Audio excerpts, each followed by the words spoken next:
সৌদির তেলের খনি লক্ষ্য করে ইরানের ড্রোন হামলা। জানাবো হামলা বন্ধের জন্য যে শর্ত দিলেন ইরানের প্রেসিডেন্ট। আরও জানাবো অভিযান নিয়ে কুর্দিদের যে হুঁশিয়ারি দিল আইআরজিসি। এদিকে 1200 উপসাগরে তেলবাহী ট্যাঙ্কারে ইরানের হামলা। হরমুজ প্রণালী খুলে দিতে ইরানের সঙ্গে আলোচনায় চীন। এবং সর্বশেষ জানাবো ইরানি হামলা মোকাবেলায় সৌদি প্রতিরক্ষা মন্ত্রী পাকিস্তান সেনাপ্রধানের জরুরি বৈঠক। এতক্ষণ শুনছিলেন সংবাদ শিরোনাম, এবার বিস্তারিত। সৌদির তেলের খনি লক্ষ্য করে ইরানের ড্রোন হামলা। এই প্রথমবার সৌদি আরবের একটি তেলের খনি লক্ষ্য করে ড্রোন হামলা চালিয়েছে ইরান। তবে সৌদি প্রতিরক্ষা বাহিনীর আকাশ প্রতিরক্ষা ব্যবস্থা লক্ষ্যবস্তুতে আঘাত হানার আগেই ধ্বংস করে দিয়েছে সেসব ড্রোন।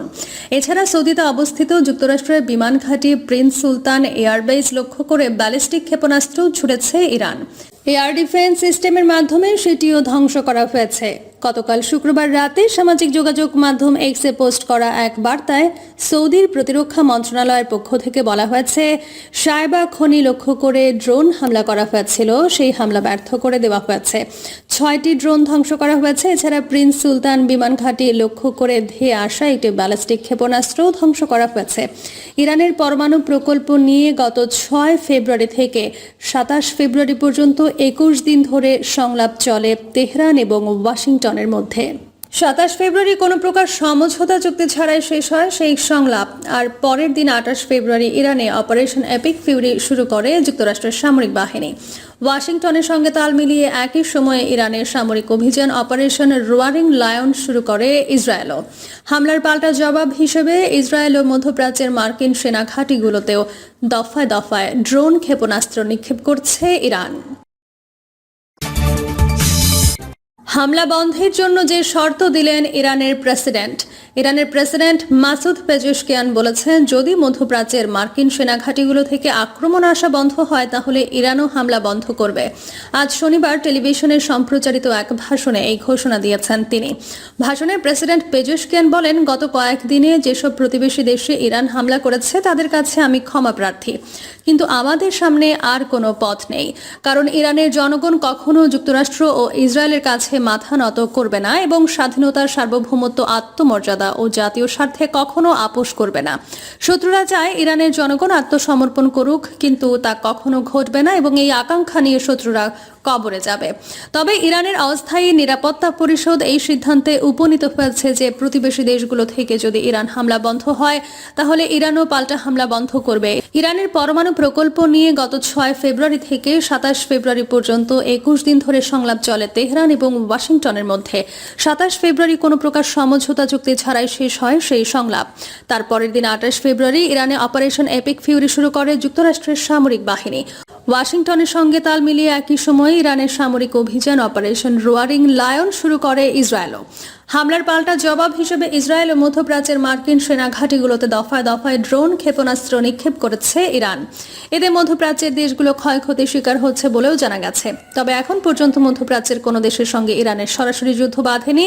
মার্কিন গোয়েন্দাদের বরাত দিয়ে আন্তর্জাতিক বিভিন্ন গণমাধ্যম জানিয়েছে, এই যুদ্ধে ইরানকে গোয়েন্দা সহায়তা দিচ্ছে রাশিয়া।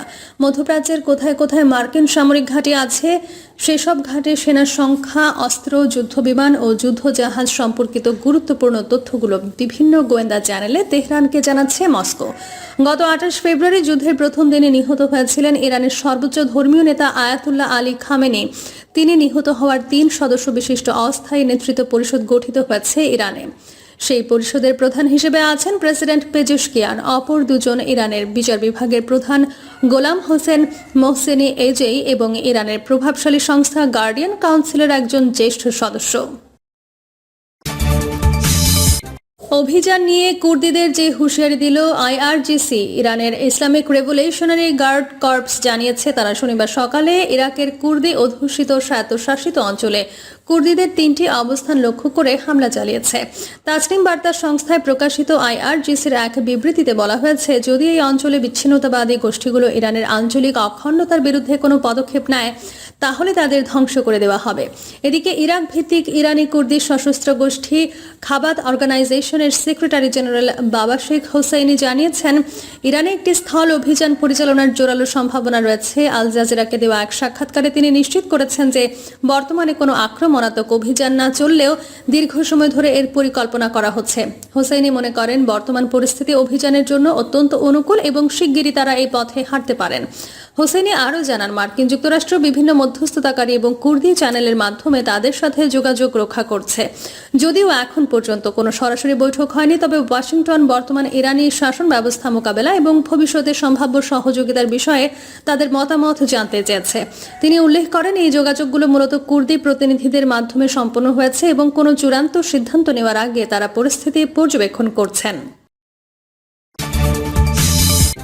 পারস্য উপসাগরে তেলবাহী ট্যাঙ্কারে ইরানের হামলা।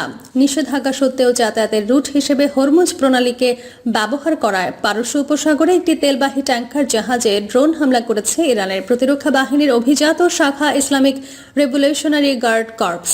সামাজিক যোগাযোগ মাধ্যম টেলিগ্রামে পোস্ট করা এক বিবৃতিতে এই তথ্য নিশ্চিত করেছে আইআরজিসি নিজেই। হামলার লক্ষ্যবস্তুতে পরিণত হওয়া সেই ট্যাঙ্কার জাহাজটির নাম প্রিমা। তবে সেটি কোন দেশের জাহাজ তা জানায়নি রেভলিউশনারি গার্ড। বিবৃতিতে আইআরজিসির পক্ষ থেকে বলা হয়েছে, আমরা বারবার সতর্কবার্তা দিয়েছি যে হরমুজ প্রণালী দিয়ে যুক্তরাষ্ট্র, ইসরায়েল, ইউরোপীয় দেশগুলো এবং তাদের মিত্র সমর্থকদের জাহাজ চলাচল নিষেধ। কিন্তু প্রিমা নামের ট্যাঙ্কার জাহাজটি আমাদের সতর্কবার্তা আমলে নেয়নি। আরব সাগর ও পারস্য উপসাগরকে যুক্ত করা হরমুজ প্রণালী আন্তর্জাতিক জ্বালানি বাণিজ্যের জন্য খুবই গুরুত্বপূর্ণ রুট।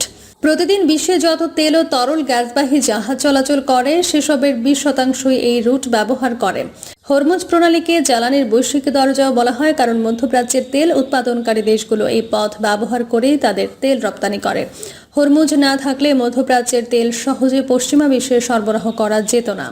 গত 28 তারিখ যুক্তরাষ্ট্র ও ইসরায়েলের সঙ্গে যুদ্ধ শুরুর পর হরমুজ প্রণালীতে চলাচলকারী বিভিন্ন জাহাজের ক্রুদের সতর্কবার্তা দেওয়া শুরু করে আইআরজিসি। কয়েকটা জাহাজে হামলাও চালানো হয়। ব্রিটিশ সংস্থা ইউকে মেরিটাইম অপারেশনের তথ্য অনুসারে গত 28 ফেব্রুয়ারি থেকে এই পর্যন্ত হরমুজ প্রণালীতে 10টি তেলবাহী জাহাজে হামলা করেছে ইরান। হরমুজ প্রণালী খুলে দিতে ইরানের সঙ্গে আলোচনায় চীন। মার্কিন যুক্তরাষ্ট্র ও ইসরায়েলের সঙ্গে সংঘাত তীব্র হওয়ার পরিপ্রেক্ষিতে হরমুজ প্রণালী দিয়ে তেল এবং গ্যাসবাহী জাহাজের নিরাপদ চলাচল নিশ্চিত করতে ইরানের সঙ্গে আলোচনা করছে চীন। কূটনৈতিক 3টি সূত্রের বরাতে বার্তা সংস্থা রয়টার্স এই তথ্য জানিয়েছে। প্রতিবেদন অনুযায়ী বৃহস্পতিবার সংঘাত 6ষ্ঠ দিনে গড়িয়েছে। ফলে বিশ্বের অন্যতম গুরুত্বপূর্ণ নৌপথ হরমুজ প্রণালী প্রায় অচল হয়ে পড়েছে। এতে বৈশ্বিক তেল ও তরলীকৃত প্রাকৃতিক গ্যাসের প্রায় 1/5 সরবরাহ ঝুঁকির মুখে পড়েছে। সূত্রগুলো জানায়, ইরানের সঙ্গে বন্ধুত্বপূর্ণ সম্পর্ক থাকা এবং মধ্যপ্রাচ্যের জ্বালানির ওপর ব্যাপকভাবে নির্ভরশীল চীন হরমুজ প্রণালীতে জাহাজ চলাচল বন্ধ হয়ে যাওয়ায় অসন্তুষ্ট। তাই বেইজিং তেহরানের ওপর চাপ দিচ্ছে যাতে অপরিশোধিত তেল ও কাতারের তরলীকৃত প্রাকৃতিক গ্যাসবাহী জাহাজগুলো নিরাপদে চলাচল করতে পারে।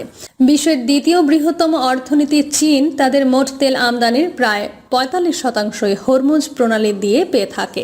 জাহাজ ট্র্যাকিং তথ্য অনুযায়ী আয়রন মেইডেন নামের একটি জাহাজ সংকেত পরিবর্তন করে চীনা মালিকানাধীন হিসাবে দেখানোর পর রাতের মধ্যে প্রণালীটি অতিক্রম করেছে।